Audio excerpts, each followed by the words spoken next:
నమస్తే. ప్రస్తుతం మనతో పాటు సీనియర్ జర్నలిస్ట్ భరద్వాజ్ ఉన్నారు. ఆయనతో మాట్లాడదాం. నమస్తే సార్. నమస్తే. సార్ ప్రస్తుతం అంటే ఉస్తాద్ భగత్ సింగ్ సినిమా రిలీజ్ అవ్వదు. అది ఇంకా సెట్స్ పైకి కూడా వెళ్ళలేదు అని చెప్పేసి మనం మాట్లాడుకున్నాం. అందరూ మాట్లాడుకుంటున్న విషయం. కానీ ఆయన రెమ్యూనరేషన్ అంటే పవన్ కళ్యాణ్ రెమ్యూనరేషన్ 170 కోట్లు ఖచ్చితంగా ఈ సినిమా కంటిన్యూ అవుతుంది. హరీష్ శంకరే కొనసాగిస్తున్నారు అని చెప్పేసి కూడా అంటున్నారు. దీని గురించి మీరే చెప్తారు. అంటే హరీష్ శంకర్ ఈ సినిమా తీయటానికి ఉత్సాహంగా ఉన్నాడు. అయితే ఇక్కడ కండిషన్ ఏంటంటే ఆయన హరిహర వీరమల్లు కంప్లీట్ చేయటమే గగనంగా కనిపిస్తోంది.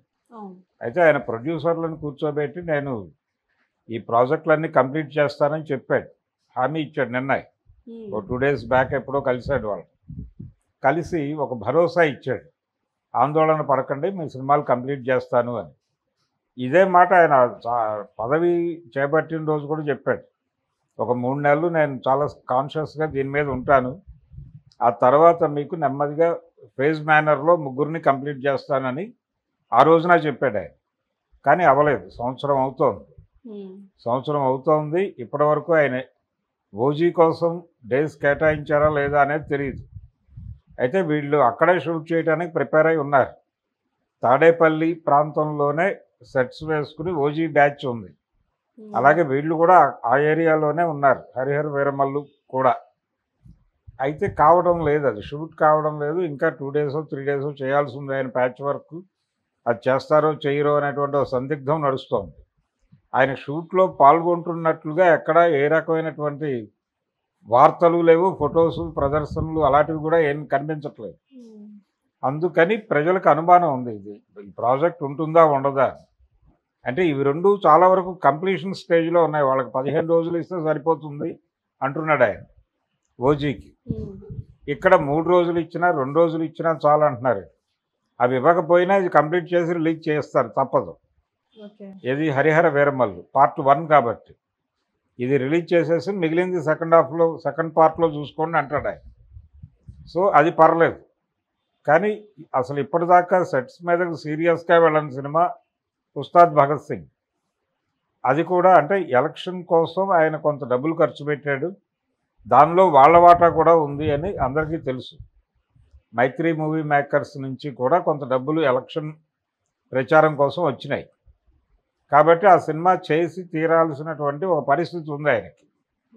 అది రెమ్యూనరేషన్ 172 కోట్ల 200 కోట్ల అనేది క్లారిటీ లేదు. కానీ అయితే పవన్ కళ్యాణ్ మార్కెట్ ఏమిటి అనే దాన్ని బట్టి రెమ్యూనరేషన్ డిసైడ్ అవుతుంది. నేను అనుకోవటం ఈ బయటకు వచ్చినటువంటి ఫిగర్ అది వాస్తవం కాదు. ఆ రేంజ్ మార్కెట్ ఆయన ఈ మధ్య కాలంలో ఏ సినిమాలు కూడా రీచ్ అవ్వలేదు. ఆయన చేసినటువంటి వకీల్ సాబ్ పర్వాలేదు, కానీ ఆ తర్వాత చేసినటువంటి భీమ్లా నాయక్ ఆయనకి సక్సెస్ ఇవ్వలేదు. బ్రో అనే సినిమా కూడా సక్సెస్ ఇవ్వలేదు. 2 ఫెయిల్యూరే. ఆ 2 ఫెయిల్యూర్స్ మీదుగా పొలిటికల్గా హిట్ అయ్యాడు ఆయన. ఆ తర్వాత ఇప్పుడు ఈ ఇమేజ్ మీద ఈ సినిమాలు ఆడతాయనేటువంటి హోప్ ఉంది. అంతే తప్ప ఆయనకి ఇప్పుడు 170 కోట్లు ఇచ్చి, అంటే Harihara Veeramallu pan India cinema కాబట్టి అది పాన్ ఇండియా లెవెల్లో రిలీజ్ అయ్యి పాన్ ఇండియా మార్కెట్ ఓపెన్ అయితే అప్పుడు ఏదైనా ఆ స్థాయి రెమ్యూనరేషన్ ఇవ్వచ్చు ఆయన. కానీ అది ఇప్పుడు ఆ రెమ్యూనరేషన్తో ఇంతో కమిట్మెంట్ తీసుకున్నారనే మాట తప్పు. అది కాదు, సాధారణమైన రెమ్యూనరేషన్ మీదే పవన్ కళ్యాణ్ ఆ సినిమా కమిట్ అయ్యాడు. అదే పద్ధతిలో చేస్తాడు. అది తర్వాత వాళ్ళు పాన్ ఇండియా లెవెల్లో ప్రొజెక్ట్ చేసుకుంటారా లేదా అనేది వాళ్ళ గొడవ. కానీ ఈ 100 కోట్లు దాటి రెమ్యూనరేషన్ చెప్తున్న మాట అవాస్తవం, అది కాదు.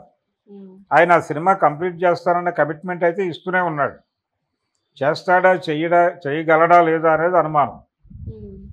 చేయలేకపోవచ్చు అనేది చాలామంది అనుకుంటున్నది. అంటే 3 ఏళ్లలో 3 సినిమాలు ఈజీగా చేయొచ్చు అంటే దానికి కూడా 2 నెలలు ఆయన సీరియస్గా కేటాయిస్తే అయిపోతుంది. ఇప్పుడు సినిమా పదవుల్లో ఉండి సినిమాలు చేసిన వాళ్ళు కూడా ఉన్నారు. ఎన్టీ రామారావు గారు ముఖ్యమంత్రిగా ఉండే సినిమా చేశాడు ఆయన ప్రశాంతంగా. అక్కడే సెట్స్లోనే కూర్చుని ఫైల్స్ చూసేవాడు ఆయన. ఆ రోజుల్లో పేపర్లలో ఫోటోలు వచ్చేవి. ఆయన విశ్వామిత్ర గెటప్లో కూర్చుని క్యాబినెట్ మీటింగ్ జరిపేవాడు అక్కడే. అదే గెటప్లో కూర్చుని అక్కడ నేషనల్ ఫ్రంట్ లీడర్స్ వీళ్ళందరూ, విపి సింగ్ గారు వీళ్ళందరూ అక్కడికే వెళ్ళి మాట్లాడేవాళ్ళు ఆయనతో. ఆయన చైర్మన్, నేషనల్ ఫ్రంట్ చైర్మన్ ఆయన. ఆయన్ని కలవాలంటే జాతీయ స్థాయి నాయకులు ఆ సెట్స్కి వెళ్ళి ఆయన ఆ గెటప్లో కూర్చుని మాట్లాడేవాడు వాళ్ళతో. కాబట్టి చెయ్యాలి అనుకుంటే ఏదో పద్ధతిలో కంప్లీట్ చేస్తారు. కానీ ఈయనకేదో ఇంకా టెక్నికల్ ప్రాబ్లమ్స్ ఉన్నాయి. టెక్నికల్ ప్రాబ్లమ్స్ అంటే ఆయన ఆరోగ్యానికి సంబంధించిన ఇష్యూస్ కూడా ఏవో కనిపిస్తున్నాయి.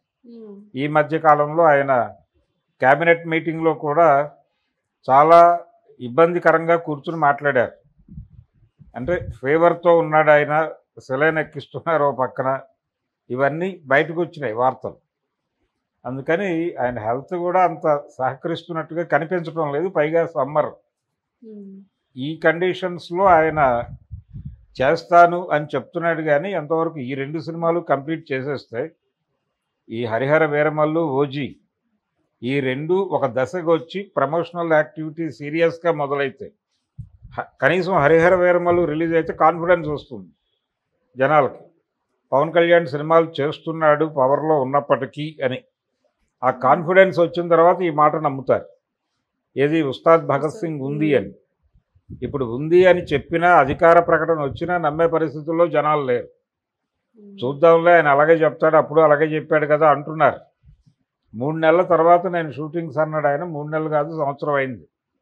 ఇప్పటి వరకు ఆయన ఒక 17 నుంచి నెల రోజులు కేటాయించడమే కష్టంగా కనిపిస్తోంది ఆయనకున్న షెడ్యూల్స్ రీత్యా. అయినప్పటికీ వాటిలోనే వెసులుబాటు చూసుకుని రావాలి. కమిట్మెంట్ ఇచ్చున్నాడు. ఎన్నికలకు వాళ్ళ డబ్బులు వాడానని ఆయనే చెప్పాడు స్వయంగా. ఇది వాళ్ళు చెప్పిన మాట కాదు, మైత్రి మూవీ మేకర్స్ ఎవరో చెప్పలేదు. ఆయన చాలా ఓపెన్గా నాకు ఉన్నటువంటి ఏకైక సంపాదనా మార్గం సినిమా, నా ఖర్చులు, నా కుటుంబ ఖర్చులు, నా పార్టీ ఖర్చులు అన్నీ సినిమా వాళ్ళే ఇస్తున్నారు, సినిమా డబ్బులే నేను ఎన్నికల్లో కూడా ఖర్చు పెట్టానని చెప్పాడు. మైత్రి మూవీ మేకర్స్ ఇచ్చారని చెప్పాడు. కాబట్టి ఖచ్చితంగా సినిమా చెయ్యను అని మాట మాత్రం చెప్పడా, చేస్తాను అనే చెప్తాడు. అని చేస్తాడా చెయ్యడా అనేది అనుమానం. జనాల్లో కాన్ఫిడెన్స్ లేదు. జనాల్లో కాన్ఫిడెన్స్ రావాలంటే ముందు ఈ 2 ప్రాజెక్టులు కంప్లీట్ చేయాలి. ఆయన చేస్తే ధైర్యం వస్తుంది, చేస్తాడని. అప్పుడు నమ్ముతారు. ఆ నమ్మకం మీద కొంత డ్రామా నడిపి హరీష్ శంకర్ ఏదో పద్ధతిలో ఆ సినిమా నెలకి కనీసం ఒక 3 రోజులు 4 రోజులు టైం తీసుకుని ఒక 6 నెలల్లో పవన్ కళ్యాణ్ వరకు షూట్ చేసేసి మిగిలింది తర్వాత పెట్టుకోవచ్చు. అంటే చాలా సందర్భాల్లో సినిమాలు అలాగే జరుగుతాయి. ఎవరినైనా బయటకు పంపించేయాలనుకుంటే వాళ్ళ పార్ట్ వరకు షూట్ చేసి వాళ్ళని వదిలేస్తారు. ఆ తర్వాత ఏదైనా ప్యాచ్ వర్క్లో అవసరం